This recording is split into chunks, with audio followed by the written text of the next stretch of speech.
Hello, Smart Money Tree podcast listeners. Welcome to this week's show. My name is Kirk Chisholm, and I'll be your host. So today, I'm joined with my good friend Doug Hagren. Hey, Doug. How you doing, Kirk? Happy Monday. Happy Monday. Happy Monday. It is another beautiful weekend. I seriously, I feel like I'm living in California. Every day is perfect here.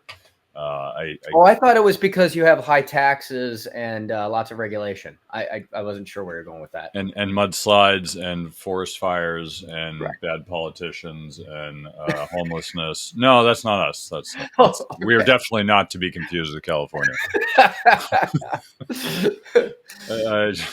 Anyway. Watch where you're going with that comparison.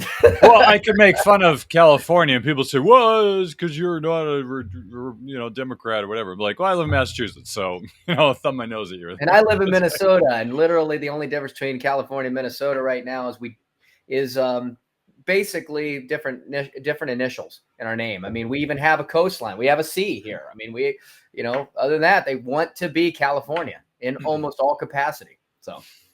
Well, Doug was just telling me. I want you to tell the stat, Doug. There was there's one reason why Minnesota and Massachusetts are much better than California and just about 45 other states. You want to talk about that for a second? Absolutely, Kirk. So this is interesting. I got to pull it back up somehow because I accidentally just somehow got off my stat page. But right now, really interesting enough. So the U.S. Is starting to feel the pressure of what's going on with household expenses right now. And right now, they came out with a statistic that says that the share of adults, and I'm actually going to give this, let me put this over here so you can share it if you wish to. Hold on a second. If I can get back to where I can actually post it for you. Here it is. Hold on. Here it comes. But basically, 37.4% of Americans, adults, because I don't think the kids are really feeling this the same, are experiencing difficulty paying for household expenses. And it was a huge jump. Ironically, there are only 5 states in the entire country that are right now reporting that less than 31% of the adults are having trouble paying for those expenses in the previous week. Again, this was between June 25th to July 22nd. Of those 5 states, 4 of them are in your neck of the woods: Massachusetts, Vermont, New Hampshire, and Maine. The 5th, Minnesota. As a matter of fact, the state that has the least amount is Vermont, Bernie World, and the state second is actually Minnesota. Every other state has over 31% of adults that are struggling to pay for expenses. Ironically, from that, what do the states I mentioned have in common? They are all predominantly very liberal, left-leaning states. The states that have the highest amount of adults experiencing difficulty are predominantly right-wing Republican states. States like Alabama, Mississippi, Indiana, Louisiana, Florida, Oklahoma, West Virginia have the highest amount. Now, I will throw in there that New York is at 40%. So that's not saying everything. And then, of course, California is 37%. But what's interesting, too, and I don't have the exact specific statistics in front of me because I actually had pulled this up. And if I can find it, I will bring it back. But the highest number of people that are on welfare actually takes welfare subsidies. Like for every dollar they produce, it's something like $2 to $4 they take back in welfare is actually a lot of those same right states. For example, like Mississippi, Alabama. So ironically, again, we do like to dog on a lot of the policies. We do like to, especially, between, left and right. But when it comes to feeling financially comfortable, there are some arguments that certainly say that states that have tended to have more liberal policies are, and I'm not saying causation. Again, we talk a lot about causation correlation here, but it does tend to be the states that have a fair amount of more social programs. The ones that are ironically, the ones that hate the system the most, that complain about the system the most, a lot of those right-leaning states actually have a significantly high number of people that are on welfare programs, which again, this comes down to, and I'm going to say this about both sides of the fence in the argument. I think it just continues to argue that a lot of people that argue their political positions, wherever they are, lack a lot of information about where they're coming from with their arguments. I'm not saying one's right or wrong, but like, it's, I don't like a welfare system. I don't want to give my money. Well, statistically speaking, your states are taking most of it. So where's this argument coming from? I think a lot of us, more than anything in this world, with all this information we have, are still very stuck in the mud when it comes to the opinions and the polarization and the politicization that occurs that isn't necessarily correlated to what you say you believe and what's really kind of where you're getting a lot of your benefits from. Yeah, I mean, it's interesting. I mean, when I was growing up, I have a friend who he was dating a girl for a while. At some point, was living with her, ended up getting her pregnant accidentally, even though they were on the path to getting married at some point. But got her pregnant. They were still, I forget what age it was, maybe 18 or 17 or somewhere in that range. Anyway, so they're living together. They got a kid together. They're not married, and the state required him to pay child support to her. Um, and they're both like, "Why? We're living together." And the funny thing was, or maybe not so funny, is the money he had to pay to the state to support her. You know, I don't have the exact numbers, but if he gave the state $100, they would give her $80. She wouldn't get $100. They took $20 their service fee to get her the money. Hey, yeah, we complain when the banks take what, right. 3%. Yeah, so the state took their vig from the situation. They didn't want to Okay. do it because they're living together. It's ridiculous. There's no reason that he should pay the state and the state should pay her. It's totally absurd. But apparently, there's enough people who don't pay, and so they're just like, well, we don't care. We're just even though she said no, I don't want to do this, they said no, we're doing it anyway. Um, there's definitely some ridiculousness that kind of goes on out there in the system. In Massachusetts, I will say, probably part of the reason why we have so much in welfare to give is because we have enough people earning a lot of money. And I think that's the other part of this that Doug didn't mention is that when you have states that earn a lot of money, um, we have really wealthy people who are making a lot and paying a lot in taxes. Well, that's money they can use to pay welfare.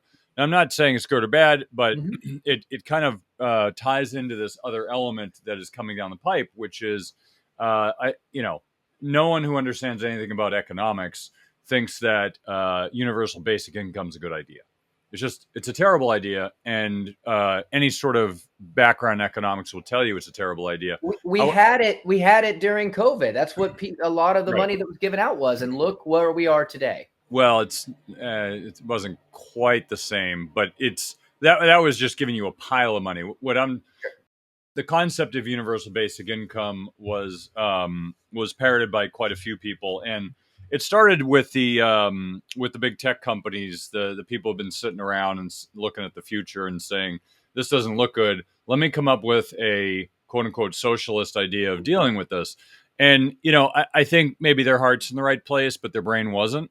In that, if you put people on universal basic income without having to work, people aren't going to work, and that's actually a negative on society. Maybe you have to do something to earn it. Like maybe you give her. I'm just hypothetically. I'm not saying it's a good idea, but if you're going to give universal basic income, which I think is a bad idea because all it does is cause inflation and it causes price to rise everywhere. So in itself, it's a problem. I'm not saying that there is a good solution to the AI problem and robotic problem. All the things that are going to take our jobs in the next 10 to 20 years. I'm not saying there's a good solution. I'm just saying this one's particularly bad. Is that you have to make people work for it. You have to make them do something. Sweeping the streets, whatever it is. You just have to make people do something because people need to be productive. And so I think one of the challenges, as I've been going down a rabbit hole lately on AI, robotics, and all the new technology coming up in the next, well, coming up really quickly. And I think the scariest thing is that the changes are exponential, and not even in the facet that we've ever been accustomed to, right? If you remember prior to the internet, things moved really slow, right? You had advancements, but it was really slow. Um, Now, since the internet came about, now you can get information, you can get voice, you can get video across the world in seconds, and now the whole world's connected as if we're living right next door. I don't need to go to work. I can just work from my house, and I can work with a guy from India or Singapore or wherever, right? Because the whole world is connected, which is a good thing, except for the fact that it sped everything up. So all of the speed of things was slower before. Now it's quicker. People are more stressed. They got less time, not more. Um, but when you think about the speed of change that happened, that was still relatively slow. Now you start thinking about AI, right? AI, I mean, robotics is not really going that fast, but but if you look at AI, that's going to be an exponential change. It already has. People were thinking, well, it's just going to be it's just going to be the math, the STEM jobs that'll be taken away by computers. Well, it turns out that all the artsy jobs are taken away, all the creative stuff. That was the first thing to go. And so when you're thinking about change in our society, and this is going to freak a lot of people out, so maybe you should stop listening to this. But if the more I've researched and thought about this, the more scared I get, is because the implications on culture, on society, on our economy are enormous. They're huge, as Trump would say. They're enormous because it's not the enormity of the change, it's the fact that it's really hard. I mean, you listen to the top thinkers in AI and in technology, and they're all saying the same thing.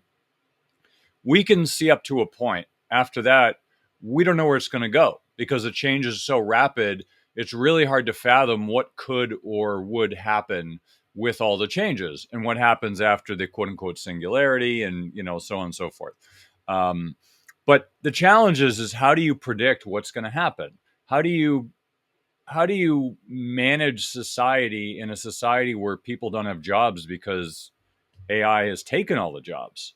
And in some cases, it's really a search for meaning, because what's your purpose if you don't have a job? And if you don't have a job, how do you put food on the table? There's a huge rabbit hole that you go down, and I'm not saying I'm a favor of universal basic income. I'm just saying I understand why the conversation's happening. And I think that's the important part, is to understand why these things are happening and the importance of what's going to happen in our economy and how you should be thinking about things, how you should be thinking about jobs, how you should be thinking about income, how you should be thinking about the economy, right? As Doug was talking about, it's people are experiencing difficulty paying for household expenses. That's going to get worse. Like, we've only started down that road, and that's only going to get worse. And so we have obviously an election coming up. That's going to be there's going to be a lot of impact there, depending on who you choose. But at the end of the day, neither party is going to impact the change in technology that we're seeing. This is a public service announcement. Have you ever played the lottery? My state advertises that you can't win if you don't play. What they don't tell you is that the lottery is a tax on people who are bad at math. How many lottery winners have you met? Probably none. If you don't like your chances of winning the state lottery, you're definitely not going to like the chances of winning the inflationary lottery. The inflationary lottery? That's right. Your chances to win the state lottery might be 1 million to 1, but you're guaranteed to win the inflation lottery because it affects everyone and the prizes stink. But here's what you're going to win: higher prices at the store, shrinkflation in your packaged goods, higher heating prices to heat your home. Who doesn't want to win that lottery? Much like the government, I feel bad that your costs are rising. So I want to help you out by giving you some free money. It's not a lot. It's only 1 million Zim dollars, but it's something. Well, you can't buy anything with it, but it does look good as wallpaper. And if you live in Europe, you might even be able to use it to heat your home this winter. If the lottery is a tax on people who are bad at math, then inflation is a tax on people who are bad at economics. I want my listeners to be better at economics. So I'm giving my loyal listeners free money. Go to www.moneytreepodcast.com/free money.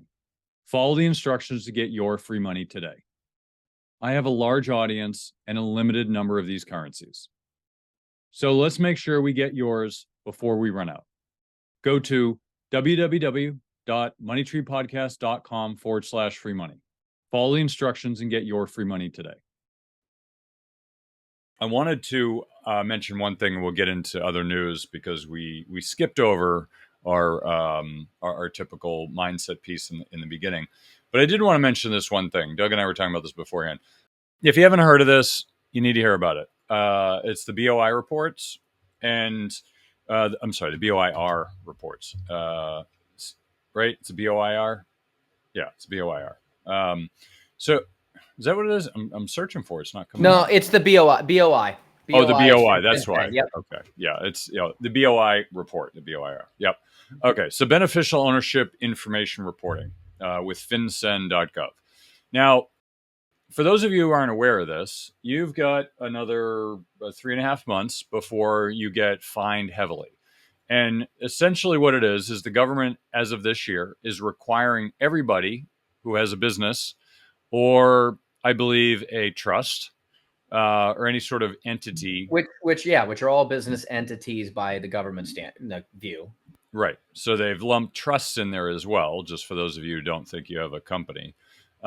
You're required to report on the FinCEN website. And it's not too difficult. You probably have to spend all the time to figure it out, but it's relatively easy. But the fact is, you have to report this.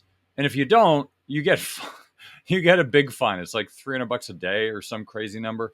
But the point is, you have to do it. I'll have to look up what the fine is. But they make it very obvious that you have to do it. You have to basically, they want to know who the beneficiaries are of the entities.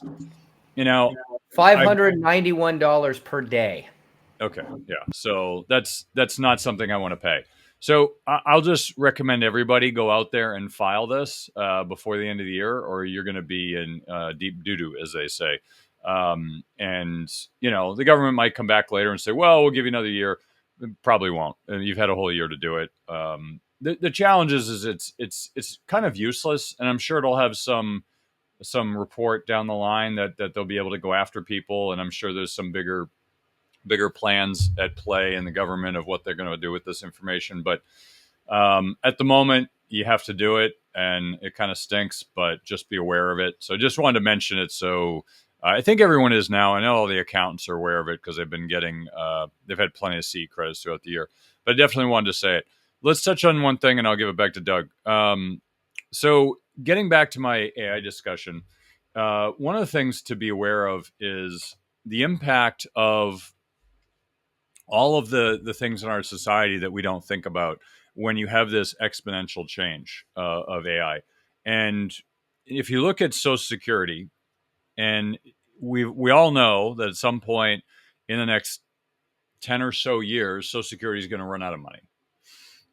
In about 10 years, Social Security, Medicare, and pensions are all going to run out of money at the same time. Now, why is that important? Well, it's important if you're getting Social Security that you actually get a check. My prediction is they're not going to really fix it. They'll alter it from now until then, and that'll maybe move it out from 10 years to maybe 15 or 20 years, but it's still going to run out of money at some point. So either you're not going to get a benefit, which is going to be a huge problem for people, or, I don't know what their fix is going to be. It's usually retire later, get less money, fewer people qualify, kind of a thing. That's usually what they'll end up doing. But at some point, they're going to run out of money because the government is irresponsible. So how are we going to handle this? Well, what the government's probably going to do when they run out of money is they're just going to start printing money, which means higher inflation, right? So that's probably going to happen. Same thing with pensions and Medicare. And the state pensions are in really rough shape. And the states can't print their own money, which is going to be even more interesting. So if you really think about the impact of what's going on right now, it's going to get much, much worse in many different ways. And that's just inflation. When you look at AI, AI is going to accelerate a lot of things and cause more problems. We don't know all of the problems yet, but I know a crisis of meaning is going to be one of them. of what's my purpose in life if I'm not earning an income? What do I do with myself? Like things like that nobody's talking about, that is going to be a huge problem. Also, the fact that it's going to take a bunch of jobs. Now, people will probably retool themselves and find new jobs. The problem is it's going to be taking so many jobs. What are the new jobs going to be? Oh, you say, well, I could have my kids be programmers. Really? Because AI does the programming now. They do all the coding. It's not 100%, but it's 80, 90% there. So you don't need as many coders because AI is doing the coders. What about medicine? Well, my kid will be a doctor. He'll always be safe. Really? Because I was looking at some medical stuff I'm looking at for my kid. I'm on there and I'm putting stuff into ChatGPT and it's giving me a better diagnosis than my doctor. So how long is it going to be before doctors are not useless, but not all doctors, by the way. The specialists probably be okay, but the generalists are probably not going to be useful because they're not good at diagnosing stuff. That's one of the challenges with medicine is everybody's a specialist and nobody's good at diagnosing things in general. But ChatGPT is, right? So you think of all these different aspects of society that are going to be changed by the functionality of this new technology that is going to wipe the slate clean in a lot of professions. So I I struggle because you try to figure out, like, I get young kids and a lot of people listen to this do. What do you do for your kids? I honestly don't know. I don't know because by the time they're or out of college, they're not going to be able to find jobs. What are they going to study? I don't know because every profession's impacted. I don't think there's a profession that I could come up with that will not be impacted in one way, shape, or form. And if you think, well, what about plumbers and tradespeople and craftsmen? Yeah, but they're creating robots right now that maybe not in 10 years, but maybe 20 at the most, they'll be able to do those jobs too. So there's nothing that's safe right now. And I think the biggest question is it's going to be a crisis of purpose and usefulness, frankly. The economics are a different thing altogether. But it's a question of whether we end up in Star Trek territory where there's no currency. It's just there's no money. People just do whatever they want. And that'll be a really interesting thing, whether it's Star Trek or whether it's the zombie apocalypse. I don't know. But it's going to be interesting to see how things change. And frankly, as we get an election coming up, it's going to be really important to have people who we elect who actually drive this in the right direction and not just try to pilfer from the government till. So, Doug, what else do you want to talk about today? We got a lot of things in the pipeline. Yeah, well, I want to back up for a second because I know we had a little bit of it kind of came at full circle when it talked about kind of where the jobs are going to go with AI. And by the way, I just posted something really interesting that the recent statistics on ChatGPT for some reason. So if we go back to November 2022, kind of the rise of ChatGPT, and it by April, May of that year. By April, May of 2023, it had really peaked out to about 1.8 billion visits.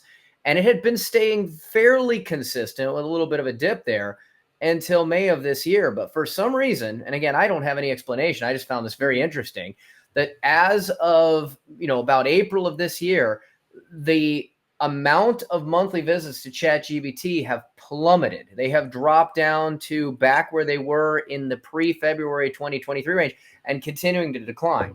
Now, granted, I don't have any data that shows here since maybe the end of June. I don't know if it's tipped back up. This is from Goldman Sachs.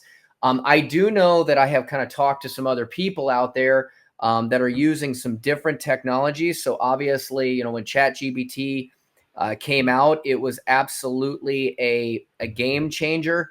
I know that, so I was talking to someone this past week who's been using something called Perplexity AI, and he found it to be much more useful because one of the differences, and I'm not here to endorse it by any means, but what Perplexity does that ChatGPT has kind of failed to do is cite references, and sources, which again, if you're doing work and kind of a lot of people are using ChatGPT for research and kind of information, what's the problem with it is, where's the information coming from? So I don't know if it's because of competition, although if it was competition, I would think there would be more of a gradual decline. Just thought this was very interesting to see how big this has dropped off. The other thing is and I touched on it a little bit, but if we go back to the universal basic income, the point that I kind of had, started to make there with universal basic income is what we saw a little bit of that with COVID wasn't, I'm not necessarily just the injection of capital, but really it had more to do with what was going on with unemployment. Because you talked about having, metrics you have to meet. Unemployment historically has certain metrics that you must do in order to stay on unemployment. You must be actively looking for a job. There's got to be, things that you're kind of showing proof that you're out there looking. You can't just sit back. Well, during COVID, they waived those requirements for an extended period of time. Where basically, instead of getting unemployment for 6 months to 18 months, you basically were given, they were allowing people to continue to get unemployment without the requirement of looking for a job, because there weren't any. Everything was shut down for an extended period of time. We saw a taste of this because once it came back to where jobs were opening again, it took a little bit of lag time before the unemployment requirements started to come back into enforcement. And that, of course, based off of that, we saw a tremendously slow uptick in the amount of people that were coming back into the labor force. Now, there are many variables to that. Some people just left the labor force, because we do have retirees that are occurring. Some people tried, we're working to get income in different ways. We've had the rise of gig economy and the rise of people kind of working, there are people playing the stock market and Bitcoin and other things like that. But now we're back to a point where we are starting to see people back in these jobs. But it took a long time, because if you're getting a paycheck every month, and some of these, in many ways, some of these checks were higher than what people could make working hours, and obviously a lot less stress, and using that money to kind of support things, obviously that had tremendous strains on the labor economy, which of course helped to drive up the prices that needed to be paid for those jobs. I remember for a long time, for a while, Brugger's around here, which I know Brugger's because I believe it's Massachusetts based. Yep. A lot of the Brugger's have dining rooms. They had them all shut down. And they said, you can't eat here. It's going to be takeout. I'm like, well, why?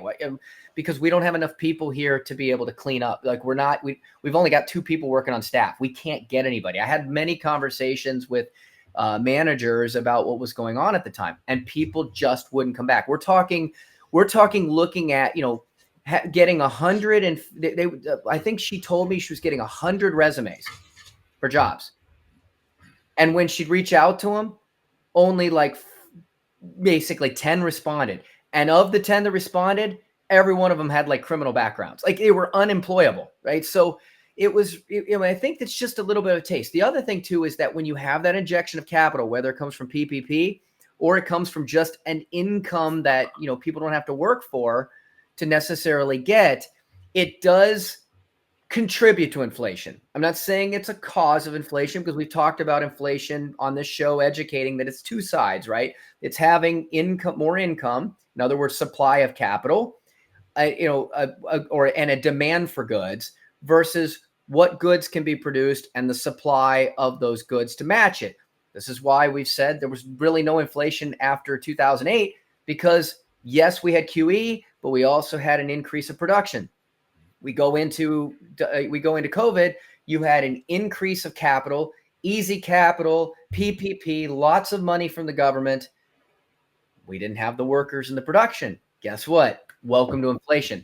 So if you give people income and they don't need to work for it, and therefore businesses now hope if AI can supplant them, it's different, because then maybe production can go up and match the income.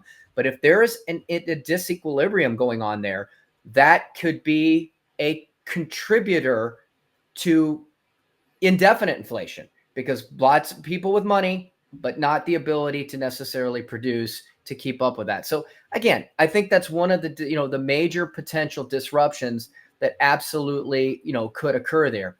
The other thing that another thing I thought was really interesting, you talked about, the benefits of BOI reporting. Again, this is very interesting because, and I know Kirk, kind of touched on it really quickly, like, oh, you better get this done. But what we were talking about a little bit before the show is all the information that the government is looking for is already out there. These companies are all registered anyway. They've created this other layer of, government enforcement. They say it's to help prevent financial crimes like money laundering, tax evasion, to increase transparency in company ownership structures.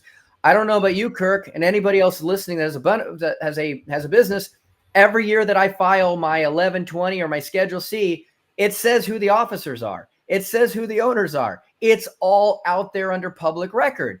But now we've got, this passed in 2021 for corporate transparency. It's already there. If I lie about my officers on my return, they already could enforce it. But one of the things that we've talked about is the statement of unemployment or jobs. This has been something over the last 18 months. They've gone back and restated the number of jobs that have actually been employed. They said employment was great. We've talked about this. First of all, a lot of that is, has been restated. It's like a lot of it's part-time, people working 2-3 jobs. It has not been as originally presented. Secondarily, I've also gone back and restated that where is the majority of jobs happening? Government. Okay. The government has been hiring people left and right. Again, one of the things on this is when you create a new regulation, they got to have a bunch of people to enforce it. So again, this is something that puts a lot of people into a government position to enforce something that unfortunately the government already had the data for. So great. We're That sounds employing. familiar, Doug. Yeah, Yeah. it does sound familiar in like everything that ever occurs, right? Yeah, it's funny. When you really think about it, and I'm gonna have to put this on for a minute because I'm gonna go down Oh some boy, rabbit the holes. tinfoil. Yeah, I got the tinfoil hat out for those of you audio viewers. Yeah, so I mean, when we're obviously in the prediction business somewhat, right? Because no one knows the future. I think we all have to acknowledge that nobody knows the future, and because if you don't acknowledge it, then you're not really in the real world, right? Because we're not good at predicting the future. Now, AI, from my understanding, is nobody knows this for sure except for the people behind the scenes, but my understanding is they're deliberately throttling the LLM models so that people are not predicting the future. Now they've already claimed that I believe the AI is better at predicting the weather 10 days ahead than humans are. So how long is it going to be before it's 20, 30, 100 days? Like that's going to be really interesting, right? But I believe that the large LM models by Google, by OpenAI, and a few others are throttling the ability for AI to actually predict the future. Because if you think about how disruptive that's going to be, well, why wouldn't you want to predict the weather in advance? Well, yes, that's helpful. But what about the stock market? What about gambling? What about games? What about all of this other stuff that's happening? um, and you kind of go down this rabbit hole of, well, if it starts to predict the future, it's been hypothesized that that is what some of these engineers got really scared about, is that it allowed AI to predict the future, and it started to really spin out of control, and they had to shut it down. That to me, they haven't exactly said this, but people have hypothesized that that is the point that they got really scared, is when they allowed it to do this. So I'm going to be really curious where things go, because if we don't allow it, some other country will. This technology is out there; it's not going away. But the trend that I see as most interesting is, I mentioned this last week. You have this pendulum swinging back and forth. Politics, it's left, right. It's been going on for decades. It's nothing new. Um, but how about the other theme that we talked about last week, which is centralization versus decentralization, right? New technology comes out, it decentralizes. The internet was great. You decentralize information. Everybody could have information all over the place. And then it got centralized with Facebook and Twitter and LinkedIn and all these platforms and Google. Like they centralized the information, and of course, then it got dangerous because now you got companies like Google, which are trying to basically change the election results by their Google search. And you have these other big tech that are doing the same thing. I mean, you know, I'm trying to not make this political, but I have to use this example. Almost Like a impossible. Yeah, I know everything's political these days. But look at the Hunter laptop last election, right? They didn't want to the corporate media, all the social media. They didn't want it to come out because they were afraid they were going to change the election. But it was true, right? It was true, and so they ended up changing the election by not changing the election, right? You can't not make changes. Like you can't look at you can't look at that as your thesis, right? Because as soon as you try to change the future, you've changed the future, right? So it kind of brings up this question of like technology, like Google. Like I don't like using Google search engine because it's messy. It's changed lately. Forget the politics of it. It's just messy. Like I just don't want to use it. But it's really easy for me to use ChatGPT and ask questions because the answer actually comes out pretty clean. And I know it's big tech, behind it, but that's not the point. Like, why would I Google something when I can go to ChatGPT and put the question in there and then get a very thorough answer? Right? I'm not going to go look up a company website because Google can do that easier. But like, how much can I put in my 401k in 2024? I can put that in ChatGPT. It's going to give me an answer. It's going to give me a very thorough answer, and it's going to answer a ton of questions. As opposed to, well, I can go to Google. Let me find a website. Let's see if they have all the answers. Well, I don't have this. Let me look at another one, and it's just much more inefficient. So what I find interesting is what's going to happen to Google. Like, what's going to happen to their search engine? Right? What's going to happen to all these websites, these companies that are basically centralized? Well, they're going to start decentralizing. And here's the theme so I was talking to a friend of mine this weekend, and I'm actually going to kind of go down this rabbit hole a little bit next week. Is we were talking about the application of AI in the next, in the future, right? The next day, next month, next year, 10 years. And so the centralization approach is we're all going to use ChatGPT or Bard or one of these big corporate LLM models. No. What we're going to do is we're going to create our own. We're going to dump our own data in it. It's going to get to know us personally, and it's going to help us personally based on how we build it. Now, you can use the corporate version. They're going to have all your information. It's going to be free or low cost. They're going to have your information. They're going to sell your information. They're potentially going to bait you, right? It's like, they talked about last, 4 years ago, what's the best way to have people vote Democrat? Well, it's to talk about Trump because he was highly provocative. What's the best way to get people to vote for Republican? Show an American flag. You don't have to say anything. Just show a flag, right? So there's persuasive ways that these companies already know on how they can persuade people subtly, and you don't even know is happening. So they're already doing this to get the results that they want, right? And we're human beings. We're basically, pattern recognition machines. But if you build your own and it's a walled garden, you build it, you decide what data it gets. Now all of a sudden, you don't have somebody else controlling you. You have something that is helping you, and it's your second brain, and it's what you want it to be. Will there be people who use the corporate version? Sure. But anyone of their right mind shouldn't want to do that. You should want to create your own version of your own AI, your own LLM, whatever you need it to be. That's the direction that it's going to start, or at least logically it should start. And if it goes in that direction, the world's going to be a much better place. If it goes in the corporate direction, it's going to be nothing but brainwashing. I mean, we're doing it. We're seeing it now in the media. The media is brainwashing people with the quote unquote facts. I'll call it the corporate media. They're brainwashing people. If you follow the news in either party, you can see this. It's obvious. You can see behind the curtain. You can see the wizard. It's obvious that they're being brainwashed by corporate media. And it's both sides. I want to be clear. This isn't like a politics thing. This is a reality thing. They do this because that's how they make more money. And you might say, well, they're evil. I don't know. Maybe they're just a corporation that's trying to make more money. Now, yes, is there a nefarious purpose behind the scene? Sure. There are always people who do that.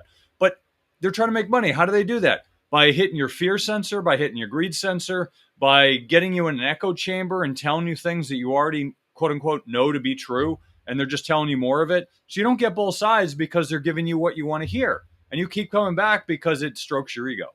Like that's how our brains work. And if you don't know that's how your brains work, then you probably don't know they're doing that to you. And you're wondering like, oh, this presidential candidate is really good. And I like the fact these people agree with me. It makes me feel really smart. That's human nature. I like it too. I like it when people tell me I'm smart, right? Even when I'm not. But that's what's going on. So if you think about it, take that take that and leverage it up like 100-fold, because now you're going to let an AI into your brain, because you're basically going to have your private AI that's going to be managed to some extent by other people. I would never do that ever, because you're basically brainwashing yourself with whatever other people want you to believe. Now, if you have your own, then you can effectively brainwash yourself and you're still in an echo chamber, but you're not going to have other people brainwashing you. That's the dangerous part, because how do you let governments in there? Do you let big corporations? And we've already seen the facts are out that the government has tried to manipulate social media companies. Zuckerberg came out there and made a statement a few weeks ago that they tried to manipulate me into manipulating other people, right? And it came out with the Twitter files, and Zuckerberg came out and said so. It's not it's not a conspiracy theory on any side. It's truth. Everyone's coming out and saying it, which is good, because that's what happened, and people need to know about it. But if you're not aware that's going on, then you're not going to be able to protect yourself against these sort of influences. So fortunately, more people are aware, to more people can protect themselves against these influences. One of the ways is to make sure that if you're using AI, and right now it's still in its infancy, but as it gets more and more elaborate and more, it's just better, right? As it improves, you're going to want to be really careful about what you let in your own brain, right? Because it still does have some episodes where it's basically making things up. It doesn't have an answer and just make things up. So it's not perfect, but you definitely want to be aware. It's like a child, right? Or like you want to, what you feed it will result in the outcomes. You want to make sure you're feeding it good data. So take this down to the most important point, and I'll give it back to Doug as we wrap it up. The most important point is it's not about the AI. It's not about the LLM. It's about the cleanliness of the data sets. That is what's most important when it comes to this. Also, secondarily, would be the construct, right? How you're training it. Because if you're training it to be woke, and then it's going to be woke. If you're training it to be, more conservative, it's going to be conservative. So the training's important, but the data set's really important, because garbage in, garbage out. You need to get access to good data sets. And right now on the internet, how do you get access to good data sets? The government data is manipulated or junk, as we saw a few weeks ago when the jobs numbers were 900,000 jobs in error. I still can't get over that. That's not an oops moment. That's a WTF moment. For the how many times, that Yeah, this occurred. I mean, It's it been always an gets error updated. every 6 months for 6 straight months. Well, they always get updated. I mean, to be fair, every quarter they always get updated. The fact that it was that enormous was the surprise. It was the oops moment, the WTF moment. But point being is, you need good data. The government doesn't have good data because it's run by people, and people make mistakes, or they deliberately make mistakes to tell a certain story. Which governments around the world do this. We're not special. So the point is, how do you get access to good data? I don't know. I mean, that's the question that has to be answered, is how do you get access to good data? What is considered good data? Who's providing the data? You say, well, government data, it's fine. Yeah, but it's provided by the government. And the government wants to say something, it will. Like right now, I have a hypothesis, this is why I have my tinfoil hat on, is that the government is trying to make the economy look good until the election, at which case, the most likely, we're probably going to fall apart. And we don't have time to show the charts here, but there's a lot of data that's things are starting to unwind and not look good.